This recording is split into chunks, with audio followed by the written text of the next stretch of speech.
Do you think that animals have rights?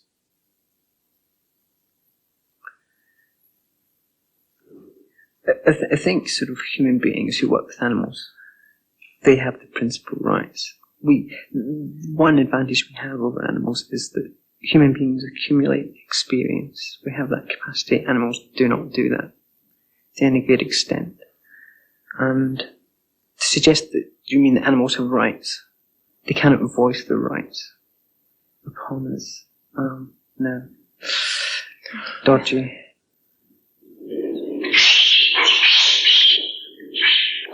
I think I would have to say that, in my view, humans do have priority over animals. And therefore I justify what I do by saying that I would rather kill a few hundred rats than have another deformed child born. While you are watching this programme, 300 animals will die in laboratories in this country in the name of medical research. A further 90,000 animals will die in the name of food production. But more and more human animals are fighting against this exploitation of other animals for profit. Humans who believe that all animals have rights, and especially the right not to suffer pain at the hands of humans.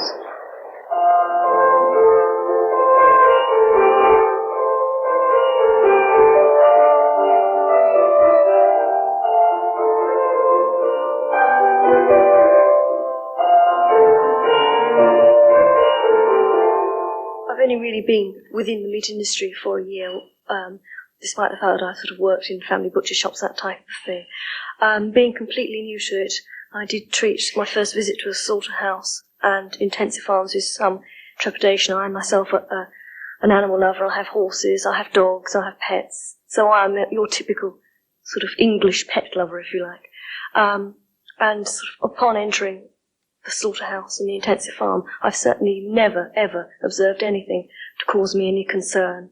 I've never seen any action of cruelty to an animal. If a farmer was cruel to his animals, that's detrimental to his profit at the end of the week, at the end of the year. So what reason would a farmer want to be cruel to his animals? He's looking, like anybody else, to maximise his profit, but not diminish it.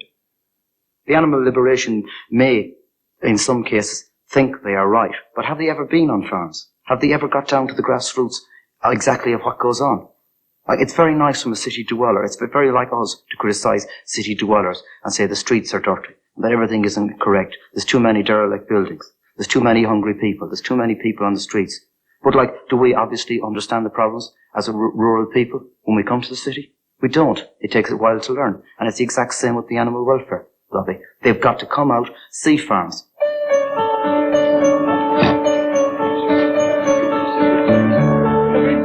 See it, please.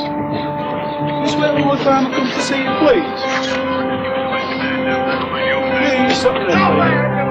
please. You're now on private property and being asked, just remain where you are and stick to the farm, will come to you. Where's there a shop?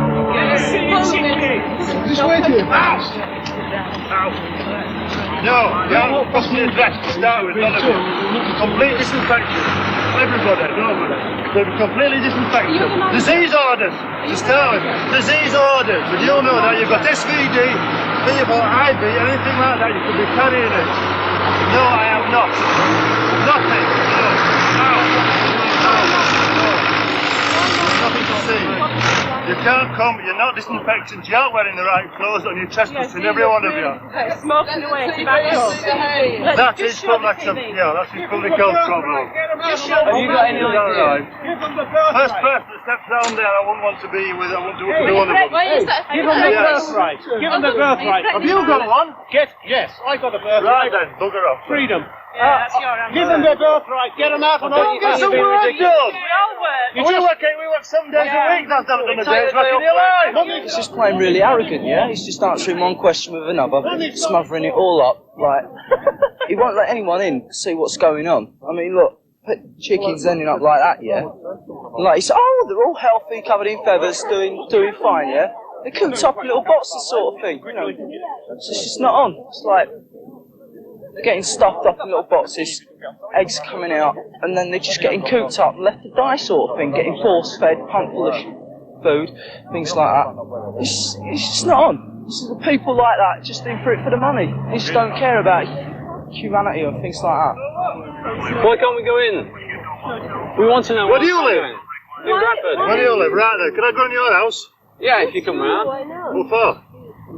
Well, I don't know. That's up to you. What are you coming in for? What to do with you?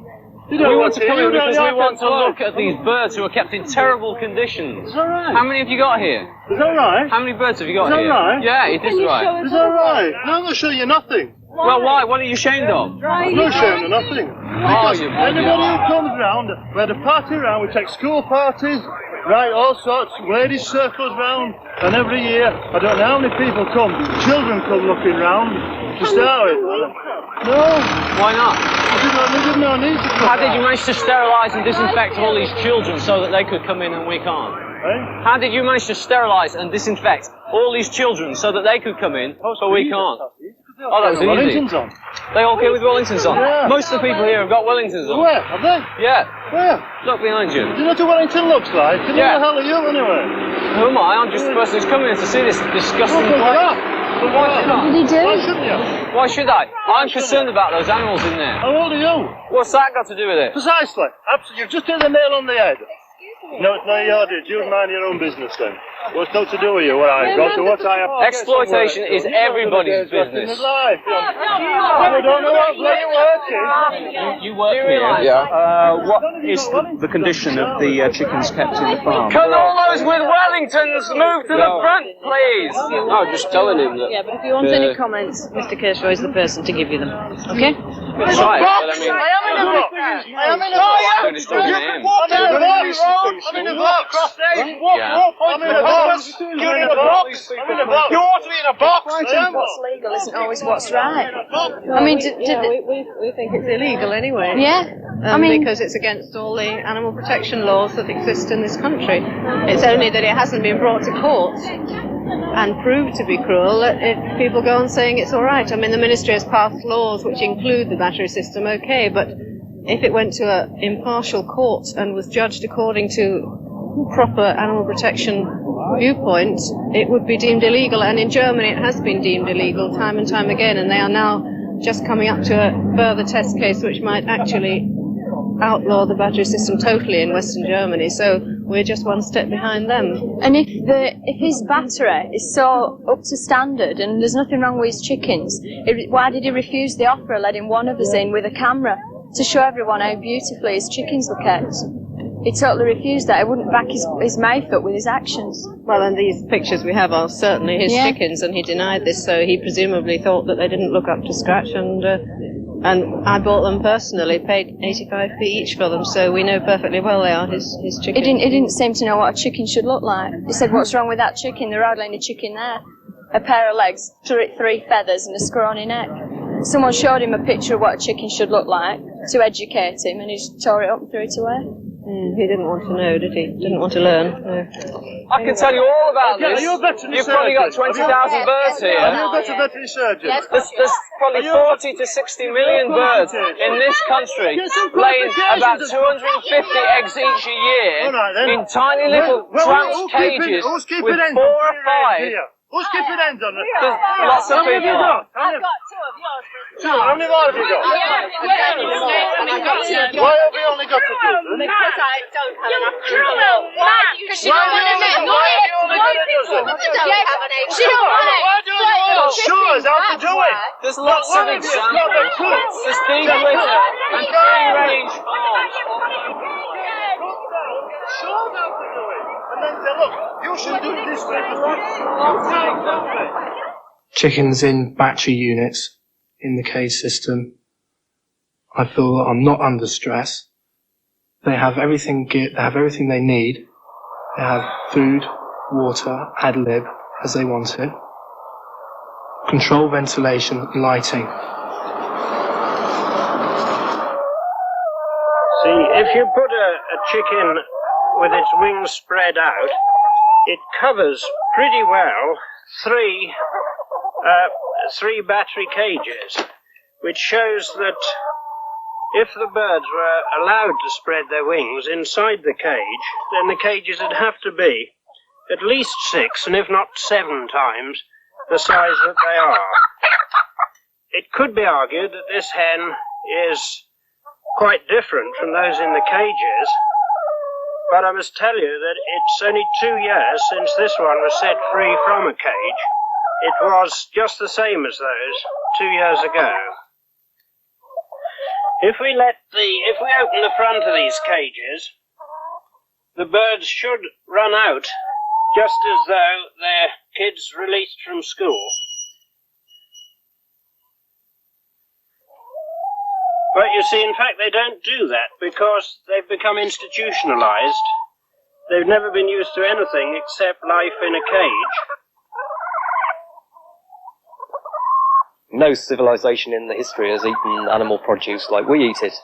And it's bad for us. And it's also bad for us because of the hormones and antibiotics that go into most modern production. For instance, all animals in factory farms are fed large doses of antibiotics over their lifespan. And these kill off not just the bad bacteria in the gut, they also kill off good bacteria. And they leave the system liable to invasion for much more dangerous strains of bacteria, and so worse diseases, in other words.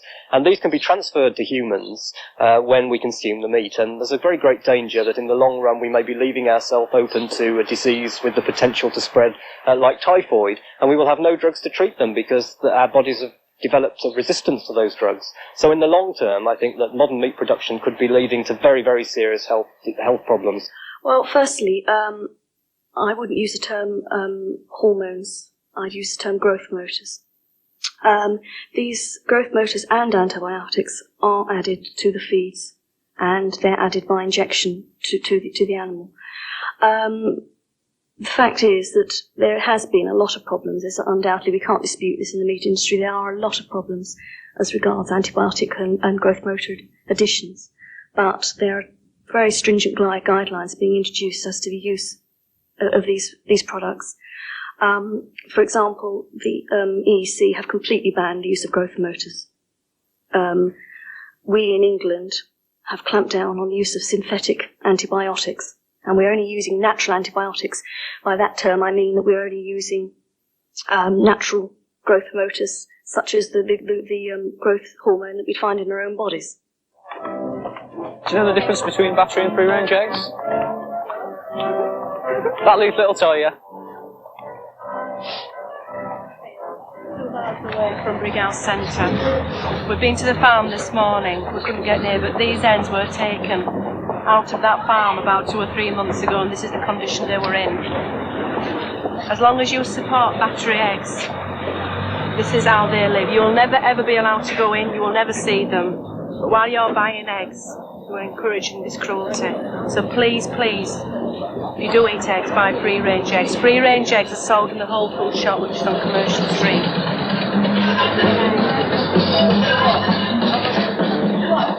So have you ever considered why? What you said, even if it is true, that hens are kept in such conditions. It's basically because the consumer is only prepared to pay a price for eggs at the other end. If you go into any of the big supermarkets, the average consumer is only prepared to pay so much. You take the price of free-range eggs, it's much higher. It's basically the elite that can afford these free-range eggs. The average person on supplementary benefit, they don't have very much chance whether they like free-range eggs or not. And basically the producer is forced to produce a product that he can sell. So in a sense, people get what they look for. It is not the producer's fault in that sense. He is there to make a profit.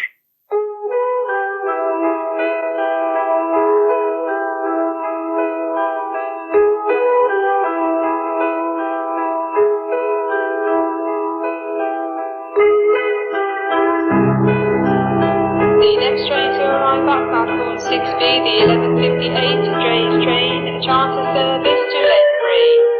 The 11:58 train, charter service to Ledbury. Train approaching platform 6B.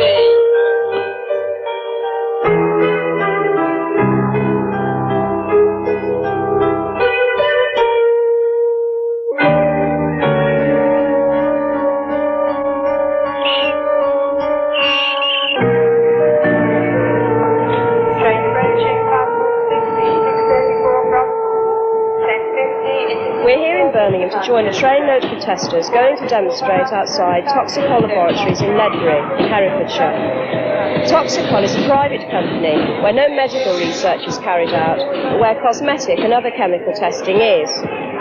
Rats, beagles and rabbits die so that Toxico can make money, and manufacturers can say their products are safe for human use. Robert, could you tell me what is the Drey's test? The Drey's test was introduced in 1944 and is one of the nastiest experiments carried out in British laboratories. All manner of noxious chemicals, including pesticides, shampoos, industrial chemicals, even riot control gases, are put into the eyes of conscious rabbits. The test is allowed to proceed for 7 days to see the effects of damage on the eye. No pain relief is given. I can in fact read the exact procedure if you'd like. The lower eyelid of the rabbit's right eye is gently pulled away from the eyeball to form a cup, and the specified dose is gently placed into the cup, ensuring that the syringe or spatula does not touch the eyeball or conjunctiva. After administration of the total dose, the eyelids are gently held together for at least 1 second, while very gently and slowly rotating the eyelids around the eyeball to ensure even distribution of the test substance. Do the animals suffer as a result of these tests? Well, if you've ever got anything like shampoo or soap in your eye, you'll know just how painful that is. In the rabbit's case, it's left in there for up to 72 hours with no pain relief at any time, and the animal is then killed at the end. In British laboratories, animals are burnt, blinded, scalded, poisoned to death, infected with diseases, made to smoke cigarettes, given electric shocks during behavioural experiments, and perhaps the worst of all, subject to warfare research, where they're shot with bullets, exposed to nerve gases and exposed to riot control gases. A horrifying catalogue of abuse.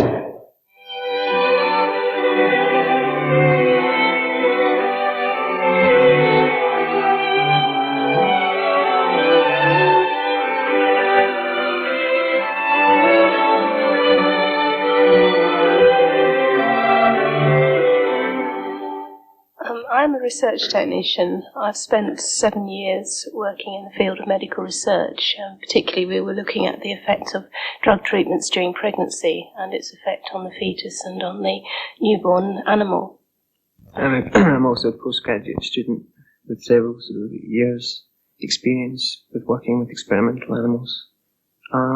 My main area of research is actually in pain research, so we're interested in the mechanisms which go towards inducing a painful experience in animals, with obvious implications in relation to humans. And so my work involves using animals which are completely anaesthetised. One particular type of research I did, we were looking at the effect of tranquilizers taken during pregnancy. For this, we would take a pregnant rat, we would give her the drug by stomach tube because we wished to approximate the way that a human would take it. For this, you just hold the animal up by the scruff of its neck and introduce a tube through its mouth down into its stomach. This is not a painful procedure, and in fact, if you're doing it every day, you find that very quickly the animals get used to it and cooperate with you. They actually open their mouths for the tube to go down. You administer the drug for the prescribed length of time, allow the animal to come to the end of her pregnancy. If you want to look at the effect on the physical structure of the offspring, you have to perform a caesarean section. At the end of the experiment, of course, you do have to kill the animals. It's not practical to keep them, and of course they would die naturally anyway. The lifespan of a rat is only something like 3 years. My animals would be killed by an overdose of an anaesthetic. We put them in a chamber filled with chloroform, and they would just go unconscious and eventually die as a result of that. It's not at all painful or inhumane. A common method of killing a very small animal, such as a mouse, is by breaking its neck. You simply hold the back of its neck, pull on its tail, and the whole vertebral column is separated immediately, and the animal is dead. It's very easy to do. A mouse's neck is very fragile, so it doesn't suffer in any way. It's instantly dead. It's in fact the same principle as judicial hanging. We have a strange set of values in our society. We have a law which Brian says, a law which actually allows the infliction of pain and suffering on innocent creatures. And not just that, the scientists that do those experiments actually receive prizes for their work. What sort of value is that? Vivisection may be legal at the moment, but there is a higher law, a moral law, and every time a scientist vivisects an animal, he breaks that higher moral law. I would like to correct some of the mistaken ideas about those of us who make our living directly or indirectly through experiments on animals. As our colleagues of the Research Defense Society have said, scientists too love animals, and we are no exception to this.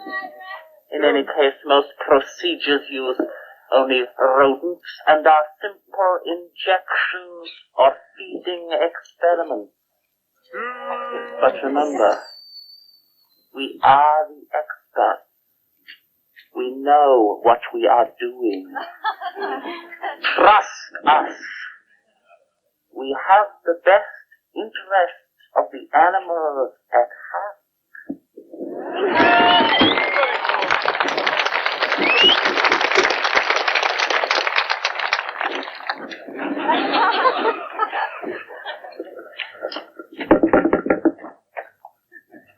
Everything we do is strictly in accordance with the law. It is true that the 1876 Cruelty to Animals Act allows animals to suffer pain in experiments, but one must remember that this is a small price to pay for developing a whole range of such vital new products. And I must stress that we are visited by Home Office inspectors who must know what they're doing, because most of them have previously been vivisectors. Although there are only 15 inspectors to oversee over 500 registered laboratories and over 3.5 million experiments a year, I'm sure they do the best they can. After all, look how efficient they were at the Royal College of Surgeons.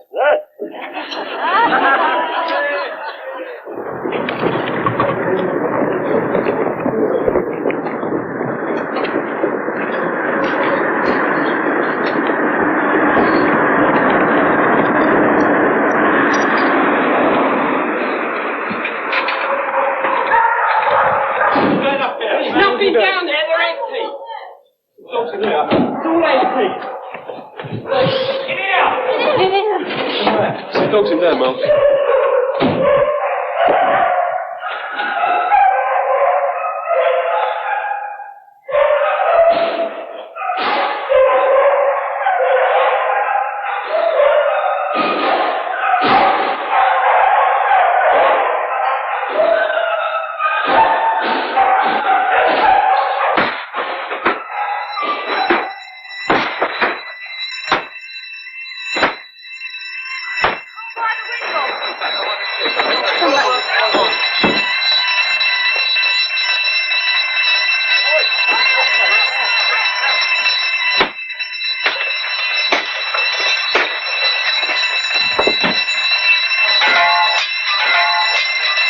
Everyone out! Siren's gone out! Get out! Get out! Get out! I think we'll probably go to prison for this. We can't present the facts to the jury. That is considered irrelevant in this trial. They're only considering what we did, not why we did it. According to this judge, pet stealing, vivisection, animal abuse, or conditions animal kept in are totally irrelevant to this case and got nothing to do with it, which basically wipes out any reason why I did the raid. Nobody wants to go to prison. Nobody wants to be a martyr. There's no virtue in going to prison at all. But the recognised channels don't seem to be working. The government aren't taking any notice of us. The factory farmers aren't. The vivisectors aren't. Somebody has to do something about it. And if that means that I have to go to prison, then so be it. In this country, I think a lot of people would like to ignore what's going on behind these closed doors. But once you actually see what's happening, you meet people and you find out that these stories aren't horror tales. They're actually true. They're true horror stories. And the more you become involved, the more you think the public have got to know this because they'll want it stopped. Yeah, direct action is a difficult one. The public often are opposed to certain forms of direct action. But I think it's important to say that in the animal rights movement as a whole, direct action is only one part of it. There's literally thousands of people out every day campaigning peacefully, which never makes the press because it's not newsworthy. As well as that, of all the violence that the animal rights movement has ever indulged in, it's nothing compared to what is actually going on behind the closed doors of laboratories. The argument that the animal rights movement is just full of violent people who are out to hurt other people just doesn't stand when you realise what they're up against. The kind of stuff went on inside Toxico, that's real violence. They're the real extremists.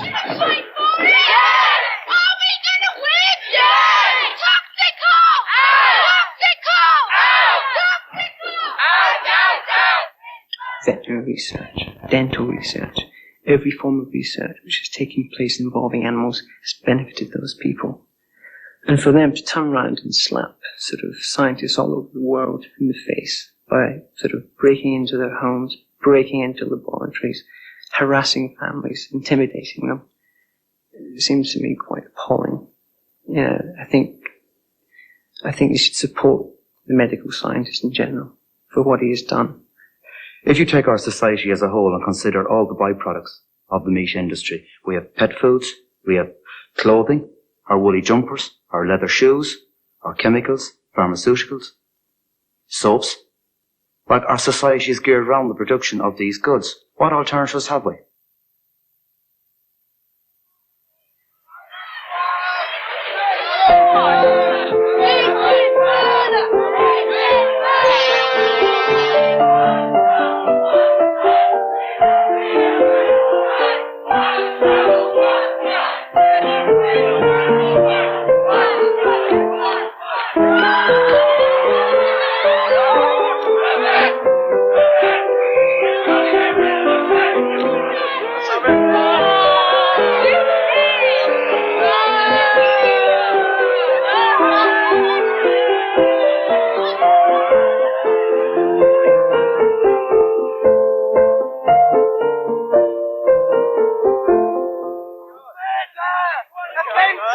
Why can't you let them do that killing thing to them? The light's not the Don't you understand? Don't you understand?